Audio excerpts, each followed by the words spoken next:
제가 일부 예배에서도 말씀드렸지만 우리가 매주마다 보이지 않는 것을 보며 삽시다라는 인사를 하는데 정말 보이지 않는 것을 보며 살고 계십니까? 인사만 그렇게 하시는 겁니까? 여러분 보이지 않는 것을 보며 살 수 있기를 원합니다. 이건 훈련이 필요합니다. 지난주에 설교에서도 말씀드렸지만 제가 마스크를 들어서 신앙생활은 굉장히 많은 부분이 훈련이다. 늘 의식하여 그렇게 살려고 훈련을 계속 해야 된다. 그래야 그렇게 살 수 있다. 보이지 않는 것이 어떻게 보일까요? 가만히 있으면 안 보인다. 결코 볼 수가 없다. 보려고 해야 된다. 아멘. 보이지 않는 것을 보려고 해야 된다는 이야기. 말씀을 근거로 성령에 의지하여 보이지 않는 것을 보려고 늘 훈련하고 애를 써야 된다는. 아무 생각 없이 살면 백날이 가도 안 보인다. 늘 말씀에 의지하여 성령에 의지하여 보이지 않는 것을 보려고 애를 쓰고 훈련할 때에 그것이 조금씩 보이기 시작하고 일상의 모든 삶 가운데 하나님의 일하심, 하나님의 역사들이 보여지기 시작한다. 그럴 때 우리들의 삶은 보이는 세상 것으로 지쳐가는 삶이 아니라 보이지 않는 하나님의 놀라운 일하심을 통하여 활기 있는 삶을 살게 된다. 여러분 보이지 않는 것을 보기 위한 훈련 여러분들의 있음들이 있기를 원합니다. 얼마 전에 우리는 여기에서 별로 멀리 떨어져 있지 않는 분당에 있는 서영고 바로 서영고 3학년 한 학생의 죽음에 대한 소식을 우리가 전해 들었습니다. 지난 6월 22일에 이 아이의 소식이 끊어졌죠. 이 아이의 소식이 끊어진 다음 그의 부모들과 많은 사람들은 살아서 돌아오기를 간절히 바랬는데 실종된 지 7일 만에 야산 숲속에서 숨진 채 발견이 되었습니다. 경찰들은 그가 스스로 그곳까지 마을버스를 타고 가서 스스로 극단적인 선택을 했다라고 그렇게 판단하고 있습니다. 그러나 많은 사람들 중에는 그 아이의 죽음에 대하여 의구심을 갖고 있는 사람들이 있는 것 같습니다. 그 이유는 그 아이의 당일의 행적 때문입니다. 바로 실종되던 날의 행적 때문에 의구심을 갖는 겁니다. 그 아이가 그날 부모님에게 야간 자율학습 마치고 밤 9시까지 집에 들어갈게요 라고 연락을 했고 오후에는 편의점에 들어가서 교통카드를 충전을 하였고 또한 영품문고에 가서 수능 문제집들을 구입하였다는 사실을 근거로 어떻게 자살을 생각하고 있는 애가 교통카드를 가서 충전을 하고 어떻게 자살을 생각하고 있는 애가 영품문고에 가서 수능 문제집을 살 수 있겠느냐. 이거는 뭔가 자살이라고 하기에는 조금 꺼림칙하다. 탁 안 온다라는 그러한 의구심입니다. 그런데 바로 경찰에서는 그 아이가 그날 마을버스를 타고 바로 그 마을버스 종점에 도착해서 바로 그 종점 가까이 있는 야산으로 갔다라는 이야기입니다. 그런데 그때까지 그와 같이 동행한 사람이 없었다. 그리고 그 자기가 자살한 바로 그 숲속에서는 그 어떠한 타인에 의하여 타살을 당한 것 같은 그런 흔적들을 그 숲속에서는 찾을 수가 없다. 그래서 스스로 극단적인 선택을 했다고 판단을 한 거죠. 그리고 심리학자들은 그가 영품문고에서 수능 문제집을 사고 또한 편의점에서 교통카드를 충전을 하였으나 정작 마을버스를 탈 때는 교통카드로 충전한 그 카드를 사용하여서 마을버스를 타지 않고 현찰을 위해서 현금으로 마을버스를 탔다라는 이야기입니다. 그래서 그런 여러 가지들을 종합하여 이 학생이 바로 마지막 극단적인 선택을 하는 그 순간에 엄청 그날 갈등을 했다. 그날 수능 문제를 집에 사서 열심히 공부해 볼까? 사기는 사는데 안 될 것 같아. 등등의 많은 심각한 갈등들을 왔다 갔다 하는 심각한 갈등들을 하였다라는 이야기. 그리고 그날 그러니까 실종되기 전날 가족들과 이 진로 문제에 대하여 심각한 토론이 있었다고 합니다. 그래서 전문가들은 이 모든 것들을 종합하여서 그 아이가 고3 학생으로서 입시를 앞에 두고 과도한 스트레스를 받고 있었고, 바로 그 엄청난 스트레스를 이겨내지 못하고 극단적인 선택을 하였다라고 그렇게 생각해요. 여러분, 이 아이에 있어서는 얼마나 힘들고 고통스러웠으면 바로 이러한 선택을 하였겠습니까? 참으로 힘들어서, 그 아이의 입장에 있어서는 너무 죽을 것 같이 힘들어서 바로 이러한 선택을 한 거죠. 근데 우리 모두는 너무 잘 압니다. 이 아이가 지금의 힘든 이 순간을 넘어갔더라면, 지금의 이 힘든 시간들을 조금만 견뎌냈더라면, 그래서 입시가 끝나고 1, 2년 뒤에는 지금과 전혀 다른 모습으로 다른 여느 청년들과 똑같이 싱그러운 젊음을 갖고 활기차게 살고 있을 것을 우리는 너무 잘 압니다. 잘 알아요.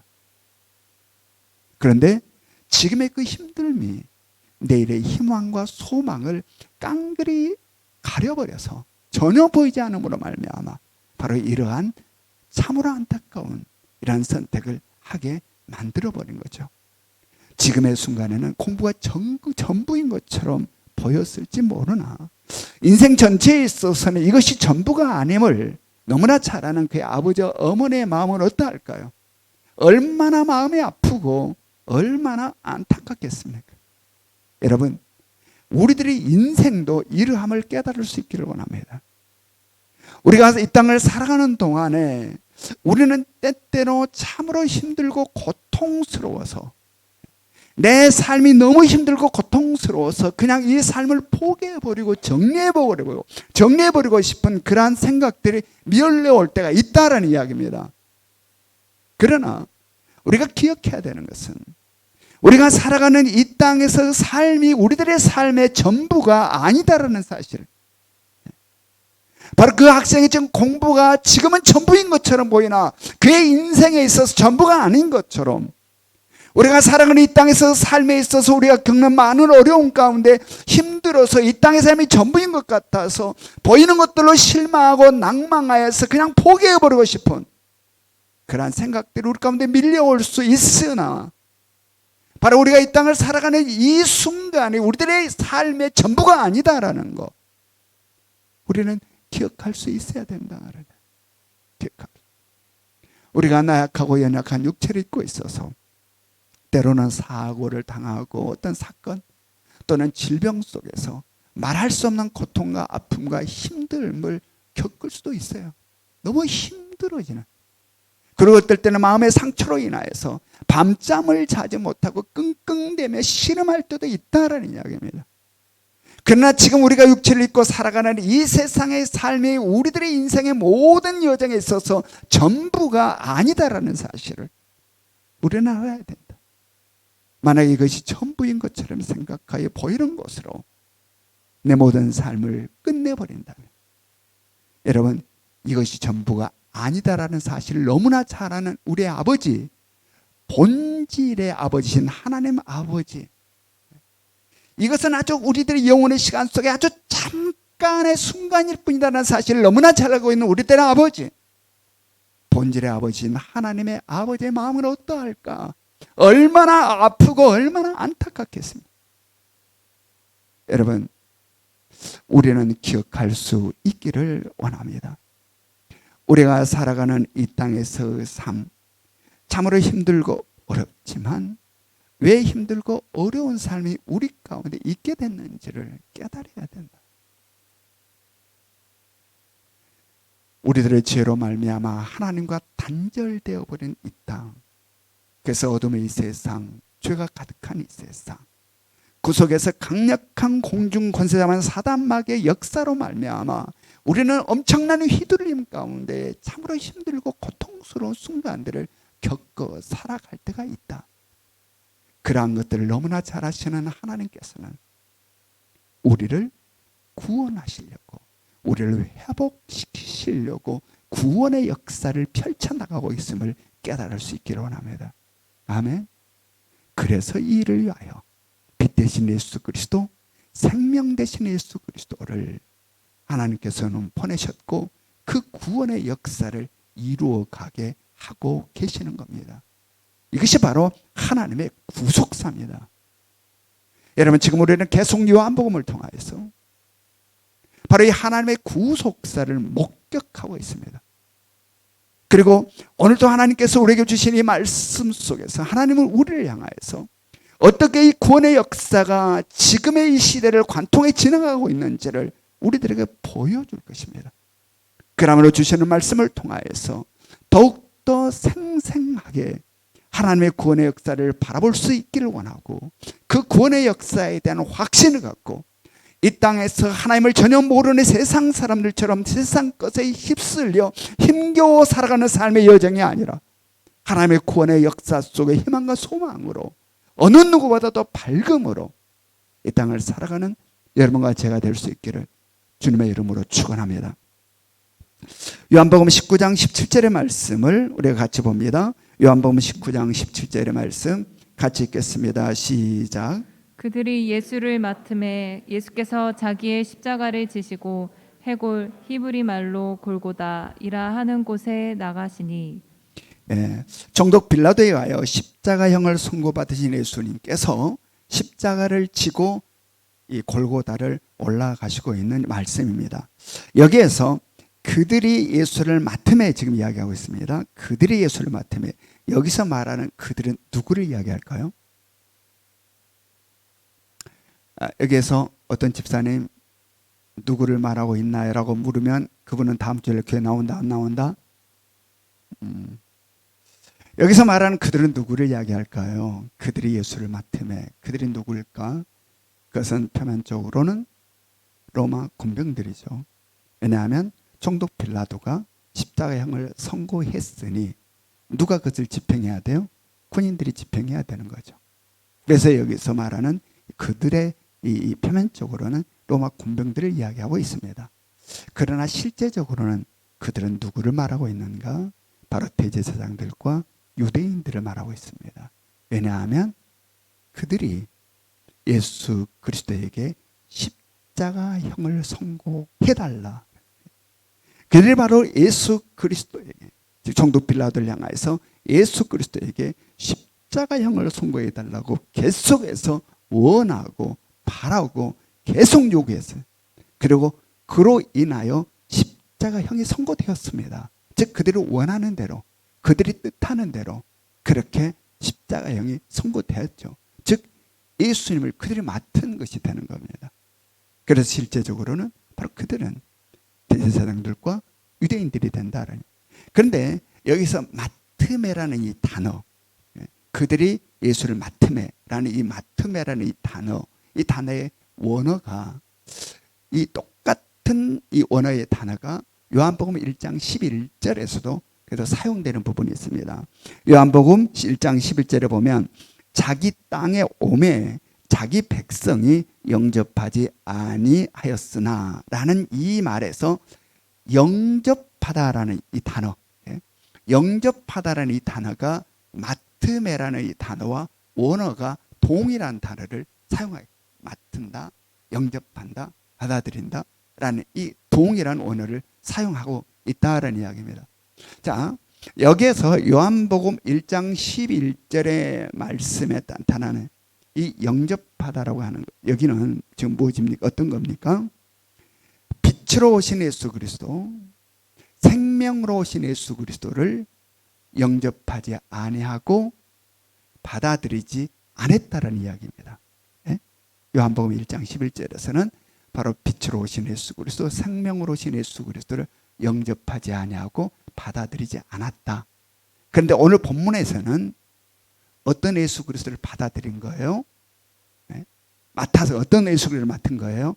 십자가형을 선고받은 예수 그리스도, 이제 곧 죽게 될 예수 그리스도를 어떠했다? 맡았다, 받아들였다 라는 이야기입니다. 어떤 예수 그리스도는 안 받아들였고 어떤 예수 그리스도는 받아들였다? 빛 대신 예수 그리스도, 생명 대신 예수 그리스도는 받아들이지 않았고 영접하지 않았고 즉 십자가 선고를 받은 예수 그리스도, 죽게 될 예수 그리스도는 받아들였다는 이야기입니다. 자, 여기서 지금 무슨 뜻을 갖고 있을까?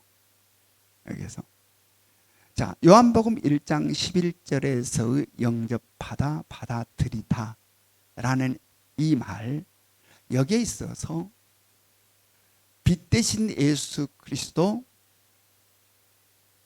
진리 대신, 아니 생명 대신 예수 그리스도를 만약에 받아들인다면, 받아들이지 않았죠. 그런데 빛 대신 예수 그리스도, 생명 대신 예수 그리스도를 받아들인다면 어떻게 되는 걸까? 바로 내가 주인된 자리에서 내려오게 되고 주님이 주인된 자리에 앉게 되시고, 내 마음대로 내 생각도 내 뜻대로 살아가는 삶이 아니라 주님의 뜻을 따라 살아가는 삶이 되는 것이죠. 근데 그 예수 그리스도를 안 받아들였다는 이야기입니다. 그리고 어떤 예수 그리스도를 받아들였다? 바로 자기들 생각대로, 자기들 마음대로, 자기들이 원하는 대로, 자기들이 뜻하는 대로 십자가형을 선고받고 죽게 될 예수 그리스도를 받아들였다라는 이야기. 이것은 내가 주인되어 내 마음대로 살아가는 삶을 이야기하는 겁니다. 내 마음대로 내가 주인되어 내 마음대로 살아가는 삶. 성경으로 왜 똑같은 단어를 요한복음 1장 11절과 바로 오늘 본문 말씀에서 동일한 단어를 사용하여 우리들에게 비교해서 말씀해 주고 있는 것일까? 우리 한번 묵상해 볼 수 있기를 원합니다. 자, 앞에서 어떤 예수 그리스도는 영접하지 않고 받아들이지 않았다. 빛 대신 예수 그리스도, 생명 대신 예수 그리스도는 영접하지 않고 받아들이지 않았고, 어떠한 예수 그리스도는 받아들였다. 십자가형을 선고받은 죽게 될 예수 그리스도를 받아들였다는 이야기입니다. 누가? 대제사장 유대인들이. 자, 그렇다면 이 말씀을 왜 우리들에게 똑같은 단어를 사용해서 성경을 우리들에게 주고 계시는 것일까? 묵상해 볼 수 있기로 합니다. 자, 우리 모두는 예수 그리스도를 영접한 자들입니다. 받아들이는 자들이에요. 그렇다면 우리는 예수 그리스도를 영접하고 받아들이는 자들로서 어떠한 삶을 살고 있는지 점검해 볼 필요가 있다. 점검해 볼 필요가 있다. 내가 주인 되어서 내 마음대로 살아가고 있는 삶을 살고 있는지, 아니면 주님이 주인 되어서 주님의 뜻을 따라 살아가는 삶을 살고 있는지 점검해 봐야 된다는 이야기입니다. 앞서 이야기한 것처럼 빛 대신 예수 그리스도, 생명 대신 예수 그리스도를 받아들였다면 어떤 삶을 산다? 내가 주인된 삶이 아니라 주님이 주인된 삶을 산다. 내 뜻대로 내 마음대로 살아가는 삶을 산 게 아니라 주님의 뜻을 따라가는 삶을 산다라는 이야기입니다. 따라서 그의 삶은 빛 대신 예수 그리스도, 생명 대신 예수 그리스도를 받아들여 살아가는 그의 삶은 어둠 속에서 삶이 아니라 빛 가운데서 살아가는 삶을 살며, 죽음이 아니라 생명 가운데 살아가는 삶을 산다. 그런데 내가 주인 되어서 내 마음대로 내 뜻대로 살아가는 삶이라는 것을 산다면, 예수 그리스도를 받아들였는데, 예수 그리스도를 영접했는데 내가 주인 돼서 내 마음대로 내 뜻대로 살아간다면 바로 대제사장들과 유대인들처럼 자신들이 뜻하고 바라고 원하는 대로 십자가에 못 박아버리는, 십자가형을 선고받게 하고 죽게 하는 그 예수 그리스도를 받아들인 것처럼 바로 아직도 빛이 아닌 어둠 가운데서, 생명이 아닌 죽음 가운데서 사는 것이 된다는 이야기. 바로 그 삶은 우리들에게 어떻게 펼쳐지냐? 어둠 가운데, 세상에 있어서 어둡고 칙칙하고 우울한 것들 속에서 범벅이 되어 살아간다. 빛 가운데서가 아니라, 생명 가운데서가 아닌 죽음 가운데서 살아간다. 여러분, 우리가 예수 그리스도를 영접했는데 진정 나는 어떤 삶을 살고 있는지, 그 영접이 어떤 영접인지, 그 받아들임이 어떤 받아들임인지 한번 점검해 볼 수 있기를 합니다. 아멘.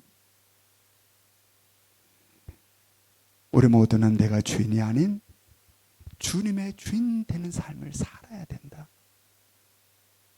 내 마음대로, 내 생각대로, 내 뜻대로, 내 하고 싶은 대로 살아버리는 삶이 아니라 바로 대제사장들과 유대인들이 자기 마음대로, 자기 원하는 대로, 자기가 뜻하는 대로 그냥 십자가에 못 박힌 예수 그리스도, 십자가를 사형선고 내려버린 예수 그리스도, 자기 마음대로 해버리는 그러한 받아들임이 아니기를 철저하게 주님이 주인데요, 주님의 뜻을 따라가는 삶이 우리의 삶이 될 수 있어야 된다.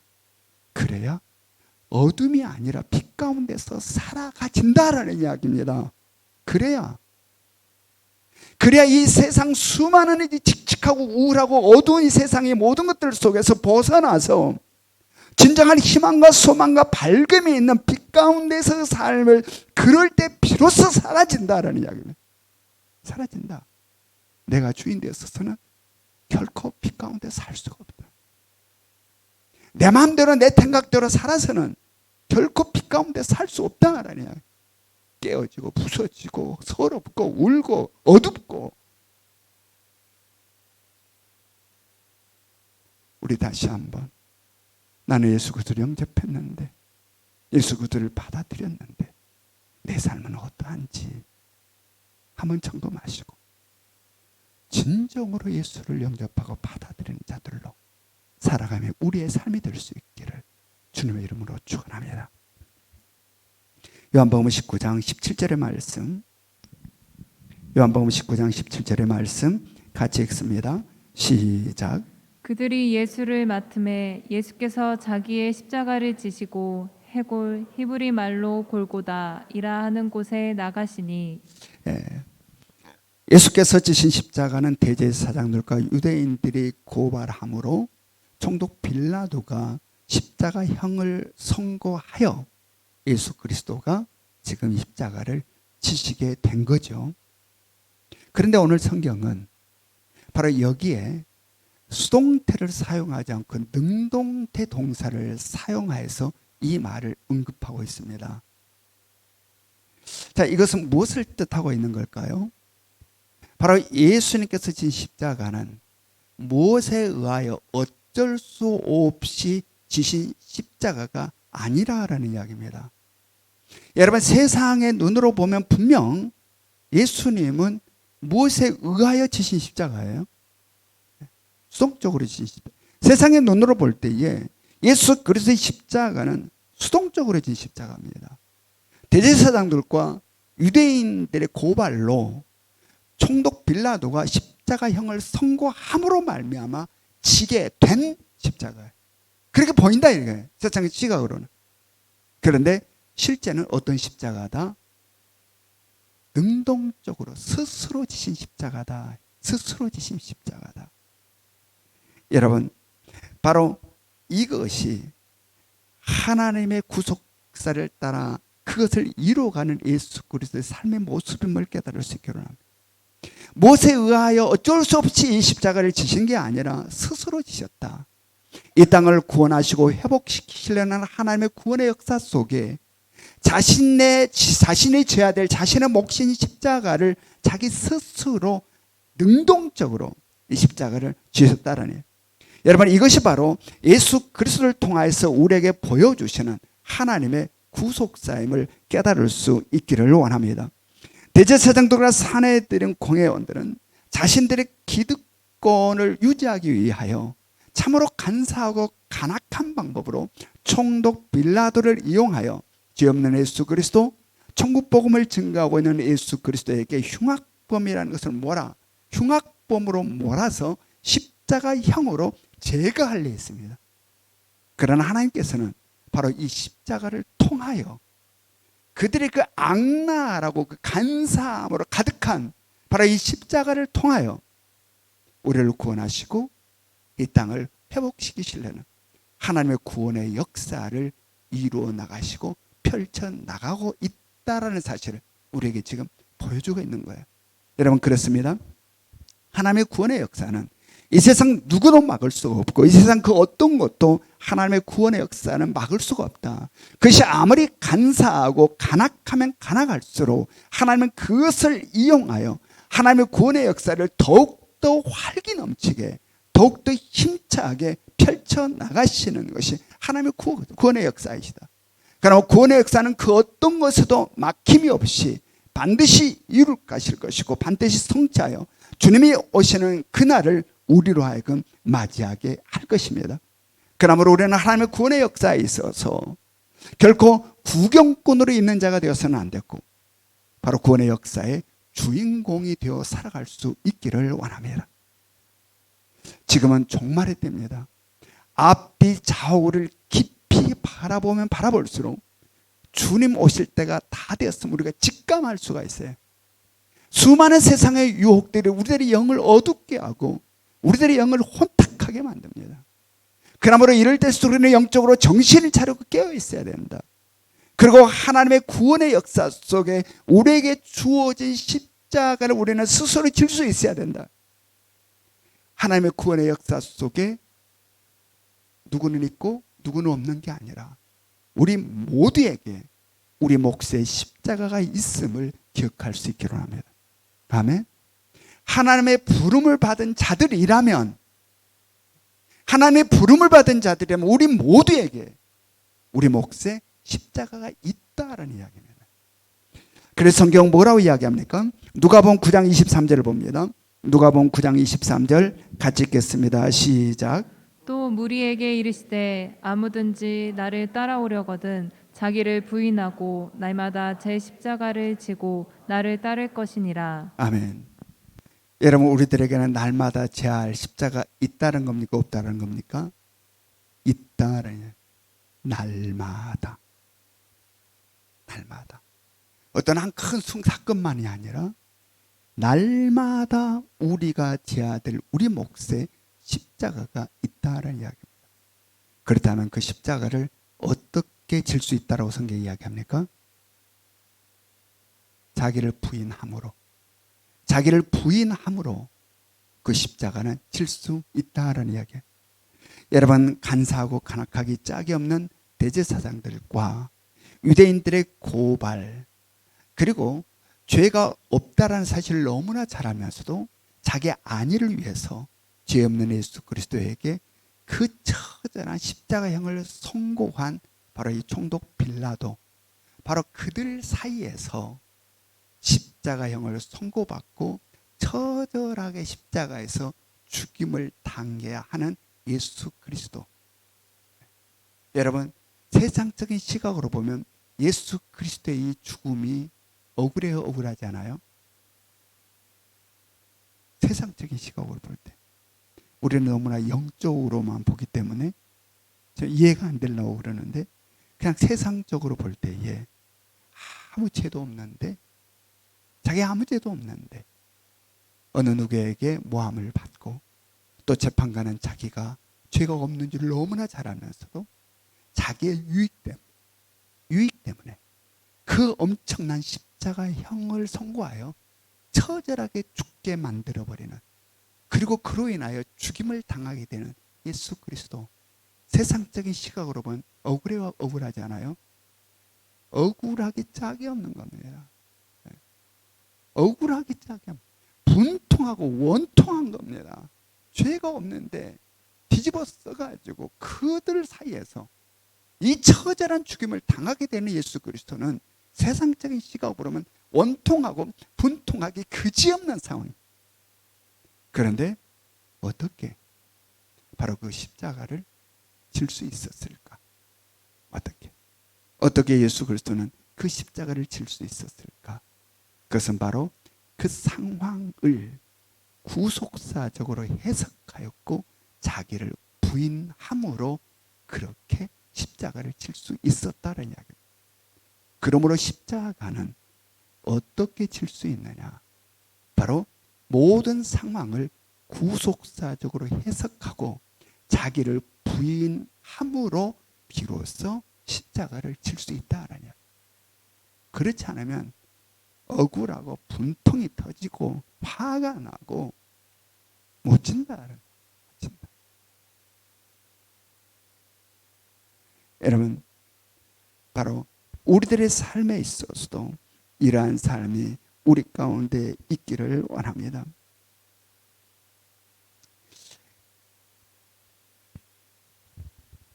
우리들의 모든 삶들이 이러한 삶이 날마다 우리 가운데 있을 때에 우리들의 주변에서의 삶은 결코 험악하지가 않아요.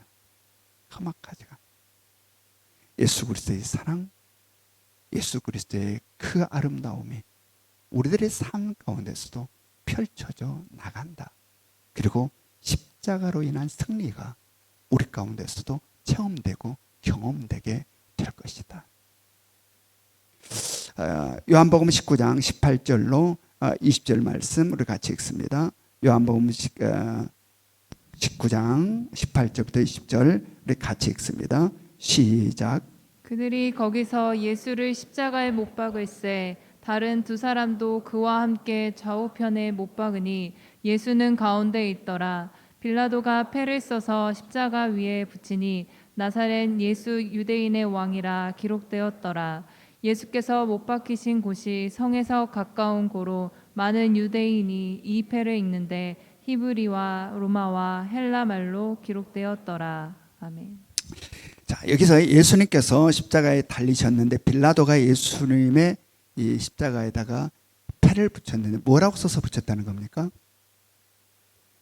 나사렛 예수 유대인의 왕이라 이렇게 써서 붙였다는 겁니다. 이렇게 유대인의 왕이라고 빌라도가 써서 붙인 것은 대제사장들과 유대인들이 예수님을 고발하고 예수님을 총독 빌라도가 신문한 과정 속에서 그들에게 들은 이야기입니다. 유대인의 왕이라는 이야기를. 그러나 가장 가까이는 앞서서 어떤 이야기가 있었습니까? 총독 빌라도가 예수님께는 아무 죄가 없는 줄 알고 예수님을 놓아주고 풀어주려고 힘쓰고 애를 썼죠. 그런데 이 대제사장 유대인들이 뭐라고 외쳤습니까? 안 된다라고 했죠. 안 된다. 자기가 왕이라고 하는 자는 가이사를 반역하는 자다.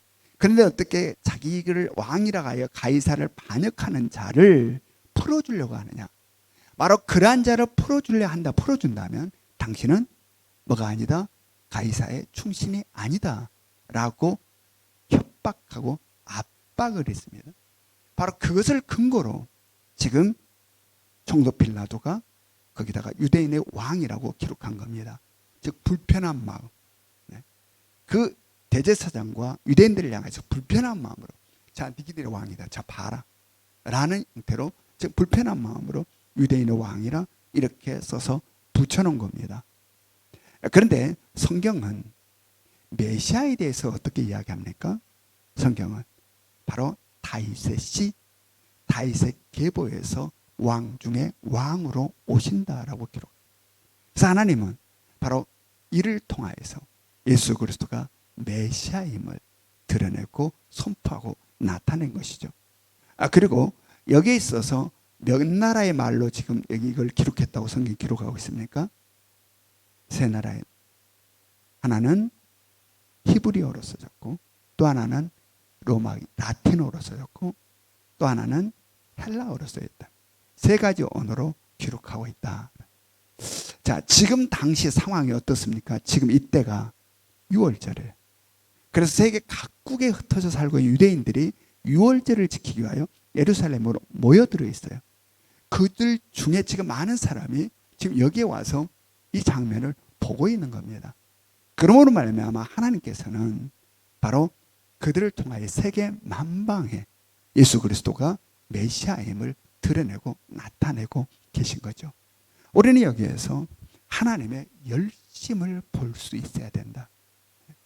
우리를 구원하시고 회복시키기 위하여 하나님이 구속사를 펼쳐나가는 과정 속에 얼마나 열심이고 열정적인지,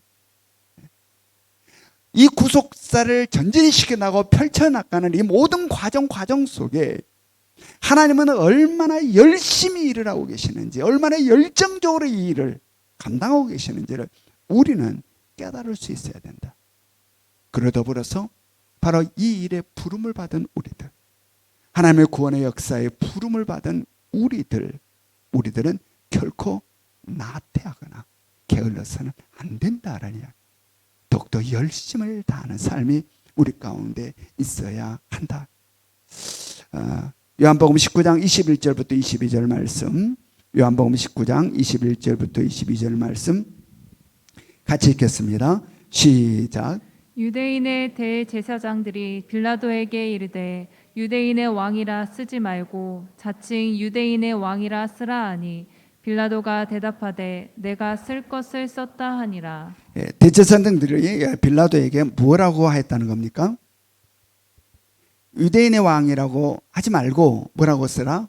자칭 유대인의 왕이라고 쓰라라고 한 겁니다. 이것은 예수 그리스도의 메시아임을 왜곡시키고 그를 축소시키려는 그들의 의도죠. 그런데 이 말을 들은 총독 빌라도가 그들의 말대로 했습니까? 하지 않았습니까? 하지 않았어요. 내가 쓸 것을 썼다라고 거절한 겁니다. 이렇게 거절함은 총독 빌라도가 예수 그리스도가 메시아이라는 사실을 깊이 깨달아서 이렇게 한 게 아니라 불편한 마음. 계속해서 지금 대제사장과 이들이 지금 총독 빌라도를 어떻게 하고요? 이래라 저래라 하고 있는 거예요. 이래라 저래라. 그들이 이래라 저래라 한 이것들에 대하여 총독으로서 굉장히 불편한 겁니다. 마음이. 그냥 내 쓸 것 썼다라고 이야기합니다. 쓸 것 썼다. 불편한 마음 속에 그렇게 이야기한 거죠. 이것이 바로 자기가 주인 되어서 자기 뜻대로 자기 마음대로 살아가는 이 세상 사람들의 삶의 전형입니다. 자기 생각, 자기 주장, 그것들이 꺾일 때 화가 나는 거예요. 화가 나는. 네가 뭔데? 네가 뭔데? 그래 여기서 우리는 이 땅에 속한 사람들, 자기 생각대로 살려고 하는 사람들의 그 바보 같은 모습들을 우리가 보게 된다. 그런데 하나님의 구속사는 바로 이러한 형편없는 사람들의 이것들을 관통하여 오늘까지 멋지게 그것들이 진행되어 오고 있음을 우리는 발견할 수 있어야 된다는 이야기입니다. 바로 이러한 빌라도의 이러한 것들 속에서도 하나님은 이것들에 있어 하나님의 구속사를 펼쳐나가고 있는 모습을 우리가 볼 수 있다. 여러분, 그러므로 우리는 모두가 성령의 도우심으로 영의 눈을 열어 우리 시대를 관통하고 있는 하나님의 구원의 역사를 볼 수 있기를 원합니다. 그래서 이것을 전혀 알지 못한 세상에 속한 사람들, 세상인 것이 전부인 것처럼 살아가는 그들처럼 그렇게 세상에 휩쓸려 살아가는 삶이 아닌 구별된 거룩한 삶이 우리 가운데 있기를 원하고, 하나님의 구속의 역사를 따라 우리들도 주인공으로서 마지막 주님 만난 그날까지 멋지게 달려가 그날에 우리도 영광 중에 주님을 만나는 그러한 아름다움이 여러분과 저의 삶 가운데 있기를 주님의 이름으로 축원합니다. 적용 질문 우리 같이 읽겠습니다. 적용 질문 1번 시작. 당신의 희망과 소망을 가로막고 있는 것이 있다면 무엇입니까? 2번 시작. 내 생각대로 내가 바라고 원하는 대로 안 되었을 때 어떠한 반응이 내면에서 나옵니까? 3번 시작. 하나님의 구속사를 일상의 삶에서 어느 정도 느끼며 살아가고 있습니까? 지금은 우리 주 예수 그리스도의 은혜와 하나님 아버지의 끝없는 사랑하심과 성령님의 감화 감동 역사하심이 우리를 향하신 하나님의 구원의 역사를 다시 한번 바라보며 내게 주어진 십자가가 있음을 깨달아 그 십자가를 기쁨과 즐거움과 감사함으로 지고 마지막 주님 오실 그날의 영광 가운데 주를 만나기를 소망하는 이 자리에 모여있는 우리 모든 성도들과 각 가정에서 영상으로 예배에 참석하고 있는 우리 예명의 가족들 머리 위에 지금으로부터 영원토록 함께 하시기를 간절히 축원하옵나이다. 아멘.